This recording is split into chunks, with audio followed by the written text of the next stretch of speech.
Muito boa tarde a todas e todos internautas que nos acompanham. Boa tarde ao querido companheiro de bancada, professor Paulo Torelli. Meus cumprimentos à nossa convidada especial, professora Letícia Osório. Faz muito tempo que não nos vemos. E meus cumprimentos à professora Hermínia Maricato, cuja obra já tive a oportunidade de acompanhar desde os meus tempos de estudante de direito. E por que isto? Simplesmente porque, como eu fui pesquisador do professor Washington Peluso Albino de Souza, já desde os primeiros anos da faculdade, e o professor Washington era um estudioso das questões relacionadas ao planejamento urbano e aos problemas gerados, em especial diante de uma visão que a professora Hermínia denuncia frequentemente, segundo a qual o desenho da cidade dependeria antes e acima de tudo da concepção do bem imóvel como um ativo a produzir frutos civis.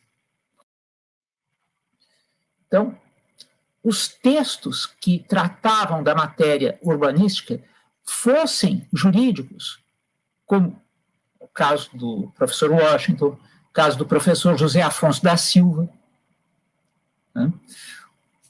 Fossem de outras áreas, como o âmbito da arquitetura e urbanismo, textos da professora Hermínia Maricato, textos da professora Raquel Ronick, tinham, vamos dizer assim, exerciam uma certa atração sobre mim, quando estudante. E agora vou passar, então, ao meu questionamento.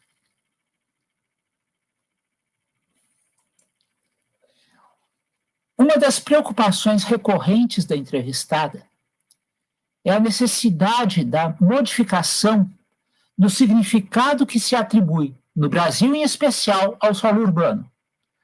Com efeito, parece presente um certo atavismo na concepção que reduz o espaço urbano a um ativo a produzir frutos civis, passando muitas vezes ao largo das próprias razões por que ele se constitui, que vão desde a aproximação mais frequente de indivíduos dotados de carências e habilidades diferentes entre si, raiz da famosa proposição aristotélica, segundo a qual o ser humano que pretendesse dispensar a convivência com os semelhantes seria, na realidade, qualquer coisa diferente de um ser humano, ou melhor, um deus, ou pior, um bruto, mas jamais um ser humano propriamente dito, passando pela redução da dependência, jamais eliminação plena, algo impossível em se tratando de seres heterótrofos, direta das condições climáticas e meteorológicas para o desenvolvimento das atividades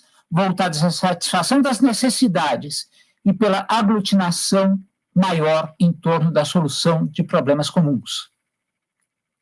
A discussão das funções da cidade tem girado no senso comum muito mais em torno dos usos a serem dados ao solo apropriado privadamente, moradia, trabalho aqui no sentido de desempenho de atividades econômicas, não no sentido de ato material de produção, geração de renda, lazer em sua dimensão puramente individual, do que em torno dos usos que ultrapassam a sua função puramente individual e que, no entanto, estão presentes mesmo onde se toma o mercado como medida de todas as coisas, como é o caso da circulação física, indispensável até mesmo para que a economia de mercado possa funcionar, uma vez que irá ligar o fornecedor ao consumidor, sem contar com o deslocamento da casa, o espaço próprio do trabalhador, cada vez menos próprio, em função de se ter precisado, inclusive, partir para o home office durante a pandemia, para o lugar de trabalho, que é o espaço onde ele se irá submeter ao pleno controle do empregador, dos espaços para as áreas verdes, para as águas e também para o exercício das próprias atividades políticas, quer porque é na cidade que se cedia o poder institucionalizado, não fundamentado exclusivamente num título de direito privado de domínio sobre a terra, quer porque é ali que, com maior frequência, vão dar-se as transformações de valores, em razão das interações de ser humano a ser humano, pouco importando se estes se conhecem ou não. O fato de não ser frequente nas discussões do senso comum, talvez pelas desconfianças, que tudo que não se reduz ao aspecto individual desperta nas pessoas que ainda vivem na Guerra Fria, obcecadas pelo fantasma da KGB, não quer dizer que o aspecto transindividual dos problemas urbanos não exista. E como tem salientado a entrevistada em vários dos seus escritos, mesmo após o advento de diplomas importantes, como o Estatuto da Cidade em 2001 e a Lei da Mobilidade Urbana, ainda predomina nos legislativos e executivos municipais, que são, a bem de ver, os que mais de perto irão lidar com a questão urbana, uma concepção do espaço urbano em torno da respectiva valorização mercantil. Claro, eu não estou dizendo que a força do poder econômico privado também não se faça sentir nos legislativos, executivos estaduais e federal, mas estamos tocando no problema em relação a quem tem a primazia na ordenação do espaço urbano, nos termos do inciso 8º do artigo 30 da Constituição Brasileira. O questionamento que se vai fazer agora toca ao papel que uma participação mais efetiva, como assinam os incisos 12 e 13 do artigo 19 da Constituição Brasileira, poderia desempenhar na mitigação desta concepção reducionista que tem contribuído em larga escala para o agravamento dos fatores de conflito que se verificam no escasso espaço urbano. Tais, pois, professora Hermínia, são as questões que eu tenho a propor-lhe. Obrigada, Ricardo. De fato, o que você está trazendo é que a cidade é uma produção social. E é muito importante, eu que tenho uma filiação marxista, não é? Que a gente não enxergue a cidade apenas do ponto de vista das relações sociais ou até mesmo dos usos que a gente faz da cidade, mas é fundamental estudá-la do ponto de vista da produção. Por quê? Porque para a força de trabalho, a cidade é muito importante como valor de uso. Ela precisa de uma moradia. Eu costumo dizer que ninguém mora na estratosfera, mora na cidade ou no campo, mas de qualquer jeito num pedaço de terra, não é necessariamente.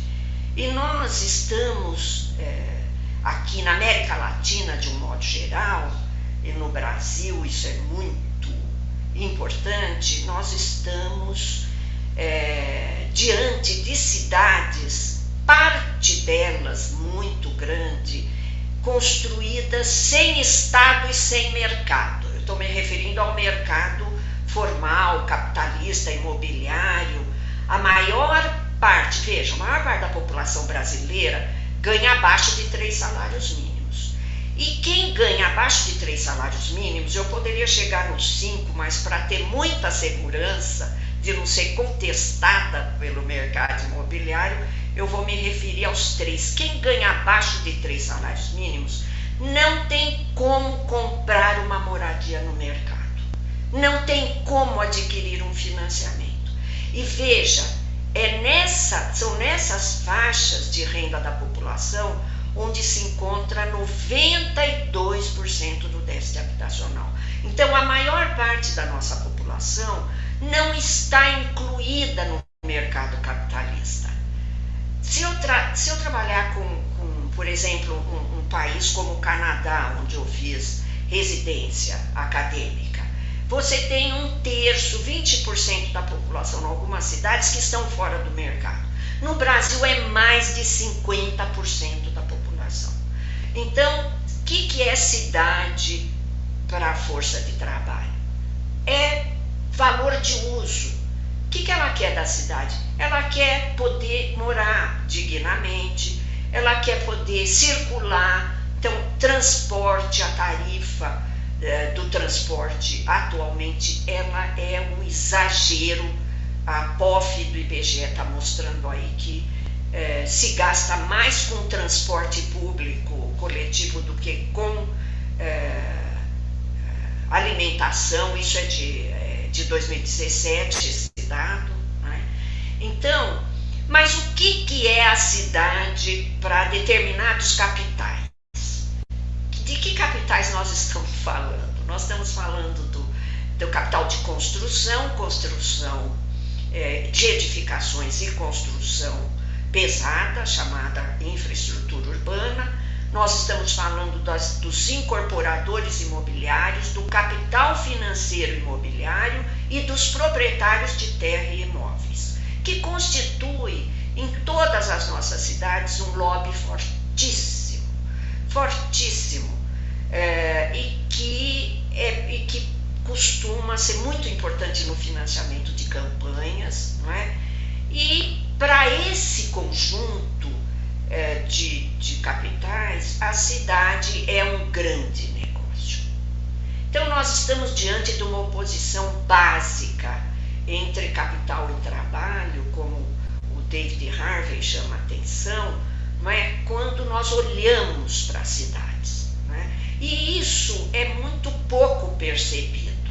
Não é?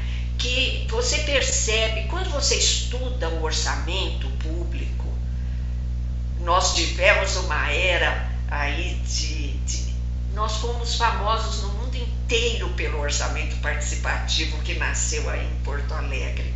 Você sabe que cidades do mundo inteiro, inclusive do capitalismo central, trabalharam com a ideia, discutiram a ideia do orçamento participativo, né? Mas nos dias atuais em que isso foi abandonado, infelizmente, o que você verifica é que o orçamento público ele é conduzido por interesses que são imobiliários, né? O Cândido Malta Campos, que gosta de chamar algumas avenidas, elas não são viárias, elas são imobiliárias. Por quê? Porque o investimento, em vez dele ir aonde o povo precisa, ele vai ao contrário para áreas em que vão valorizar terra e imóveis, né? Sob a forma de preço, elevando o preço da terra e elevando o preço de imóveis. Não é só investimento público que eleva preço, é a mudança da legislação também. Então, os nossos planos diretores hoje no Brasil inteiro estão sob ataque, não é? Em geral, a nossa legislação urbana, Ricardo, isso que é importante, ela regula uma parte da cidade. Então, os planos diretores, eles se aplicam à cidade formal, à cidade do mercado, não é?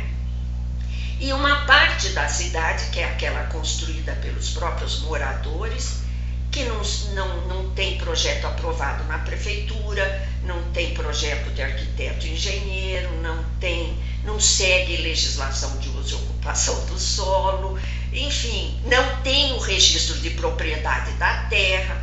Nós estamos diante de uma ocupação geral, generalizada, ou de um mercado informal. Veja as milícias no Rio de Janeiro, elas estão começando a entrar em São Paulo, com o loteamento clandestino. Então, para uma parte da cidade não existe lei, não existe, acima de tudo, Estado. Isso é que é mais grave.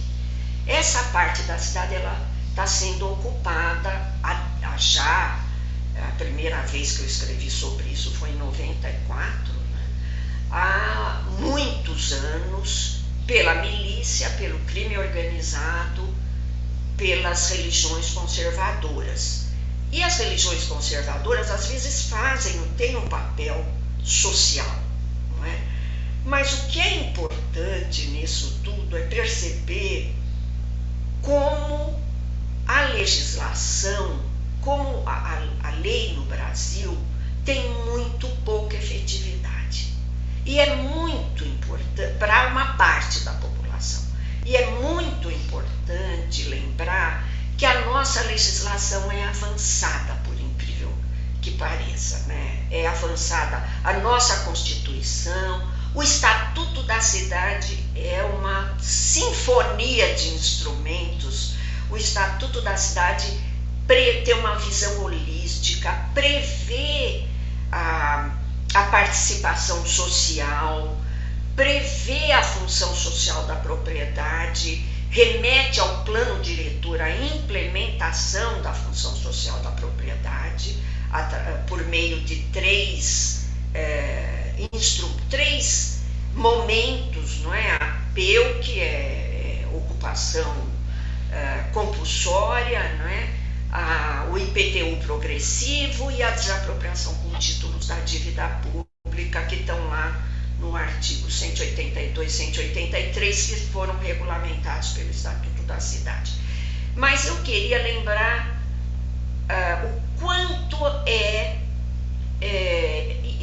de baixa efetividade. A professora Osana Denaldi, que eu orientei o mestrado dela há muitos anos na USP, hoje ela é professora da Universidade Federal do ABC, ela fez uma pesquisa sobre a aplicação do Estatuto da Cidade na implementação da função social da propriedade e se eu não me engano, 288 municípios com mais de 100 mil habitantes, 8 implementaram os instrumentos relativos à função social da propriedade. 8. E só 4 chegaram até o terceiro nível, não é? Então, é uma realidade muito desconhecida essa. Eu tenho conversado com o judiciário, felizmente, dou a maior importância. Por quê? Porque é evidente que há um desconhecimento da realidade brasileira. E eu me reporto a alguns autores como o Faoro, com Os Donos do Poder, como Sérgio Buarque de Holanda, com Raízes do Brasil, como o Roberto Schwartz, das Ideias Fora do Lugar, como Florestan Fernandes, muitos autores que trabalharam essa nossa tradição da retórica longe da realidade, desse descompasso entre a retórica e o real, né? Ou das ideias fora do lugar, porque quando você pega, por exemplo, o ensino do urbanismo ou toda a legislação brasileira de lei de uso e ocupação do solo e planos diretores, se bebe muito na tradição europeia, muito na tradição americana, e se desconhece muito da realidade brasileira. Essa realidade que eu estou dizendo, olha, a informalidade ou a ilegalidade no uso e da ocupação do solo é regra, não é exceção.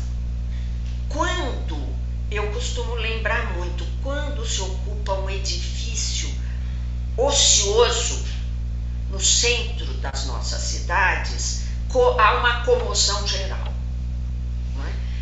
Mas aqui em São Paulo, mais de 1 milhão de pessoas ocupando a área de proteção dos mananciais não comove o judiciário, o executivo, o legislativo, nem a própria academia, Ricardo. É uma coisa impressionante. É a água que a gente bebe que está sendo comprometida por uma ocupação ilegal, informal, predatória. Não é culpa dos que estão ali.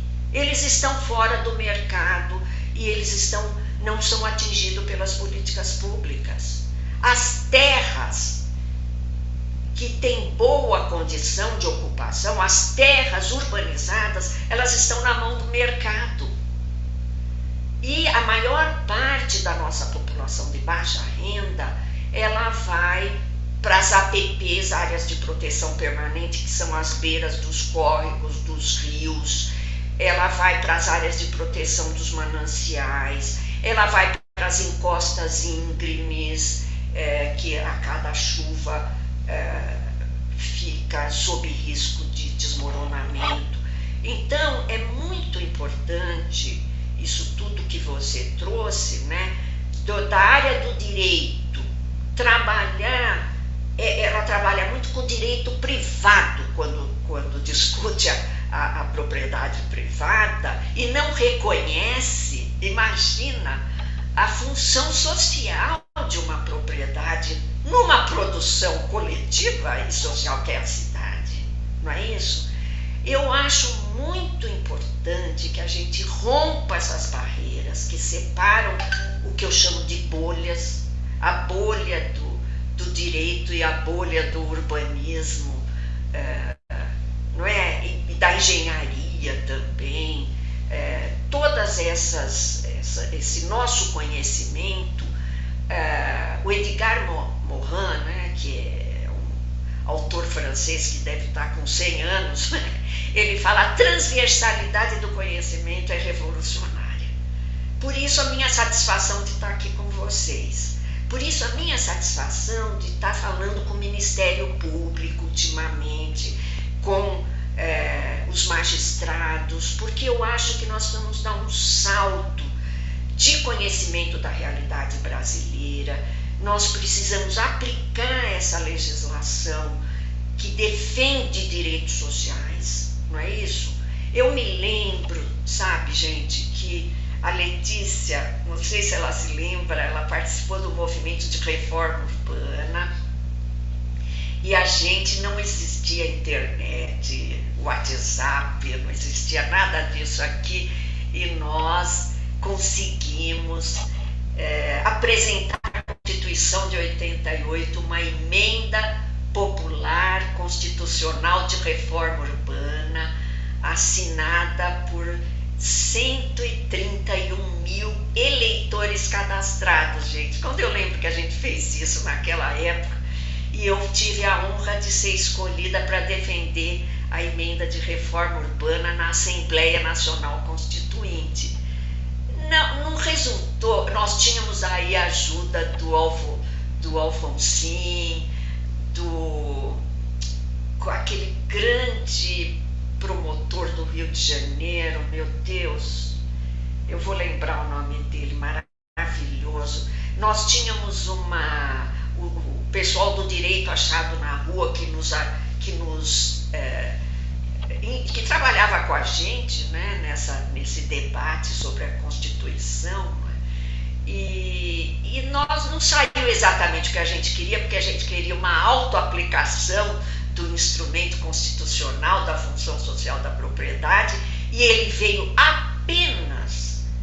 regulamentado apenas 13 anos depois. Nós ficamos 13 anos lutando pela regulamentação dos artigos 182 e 183 da Constituição, que deu uma aplicação, implementação tão progressiva, não tão fácil de ser aplicada, não é? Mas nós saímos muito satisfeitos porque pela primeira vez nós ganhamos na Constituição brasileira um capítulo sobre as cidades.